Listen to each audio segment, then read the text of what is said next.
Alright. Let's talk about a story that's more than just a story. It's a cosmic showdown, a clash of wills between a man who thought he was a god and a god who chose a man to speak for him. We're going back, way back, to a time of sand and sun, of pyramids and power, a time when a whole people were living under the thumb of a tyrant, their spirits getting crushed with every brick they laid. But see, that's the thing about the human spirit. It's got a way of looking up, even when it's pushed all the way down. And sometimes when you look up, you find something looking back at you. Now, this ain't just some fairy tale. This is about a real man, Moses. A man who had a past, a man who had made mistakes. But God, see, he doesn't call the qualified. He qualifies the called. And he called Moses from a burning bush, a fire that didn't consume, and gave him a message, a simple one, but one that would shake the foundations of the most powerful empire on earth. He said, "Go to Pharaoh and tell him that this is what the Lord, the God of the Hebrews, says. Let my people go so that they may worship me." Exodus 9:1. BSB. Just like that. Let him go. A simple request, but it was a declaration of war against a system built on oppression, on the idea that one man could own another. Pharaoh, he just laughed. He was living in his own reality, a reality where he was the sun, the moon, and the stars. He couldn't see the storm that was coming, and so the chess match began. But this wasn't a game of equals. On one side, you had all the power of the Egyptian empire, the chariots, the armies, the magicians with their dark arts. On the other, you had two old men and a staff. But that staff, it was connected to something bigger. It was a conduit for a power that could turn rivers to blood, that could call down frogs and lice and flies.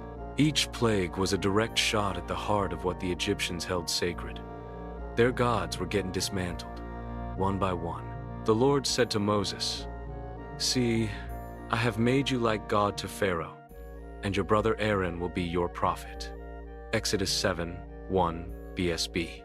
It was a transfer of power, a shift in the cosmic balance. But Pharaoh, he was a stubborn man. He was a man who couldn't admit he was wrong.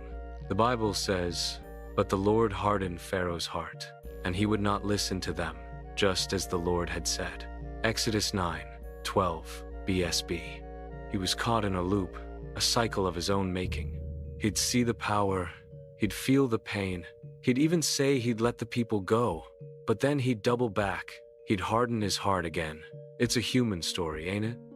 We see the truth, we know what we need to do, but we let our pride, our ego get in the way. We build our own little empires, and we'll do anything to protect them, even if it means our own destruction. So it all came down to one last night, a night of blood and of faith. The final plague, the death of the firstborn. A heavy price to pay for one man's pride. But it was a choice, see? A choice between listening to the truth and holding on to a lie. The Israelites, they were given a way out, a simple act of faith. Paint the blood of a lamb on your doorpost and the angel of death will pass you by. And they did. They trusted. And that night, a cry went up in Egypt, a cry of a nation that had lost its firstborn. And Pharaoh, he finally broke. He told Moses, "Get out of my sight, and know this, on the day you see my face again, you will die." Exodus 10:28 BSB. But it was too late for threats. The people were already on their way, walking out of slavery and into freedom. A whole nation, born in a single night. They didn't have much, just what they could carry on their backs and the promise of a new life. And as they stood at the edge of the Red Sea, with Pharaoh's army closing in, they had another choice to make. Fear or faith. And they chose faith. And the waters parted. And they walked through on dry land. A miracle. A moment that would be remembered for all time. A testament to the fact that when you're on the right side of history, when you're aligned with the truth, nothing can stand in your way. Not even the Red Sea. Not even the most powerful man on earth. It's a story about freedom, sure, but it's also a story about the human heart, about our capacity for both great good and great evil, about the choices we make every day, the little empires we build and the ones we have the courage to tear down. It's a story that's still being written, in our own lives, in our own time. So, what's your Red Sea moment?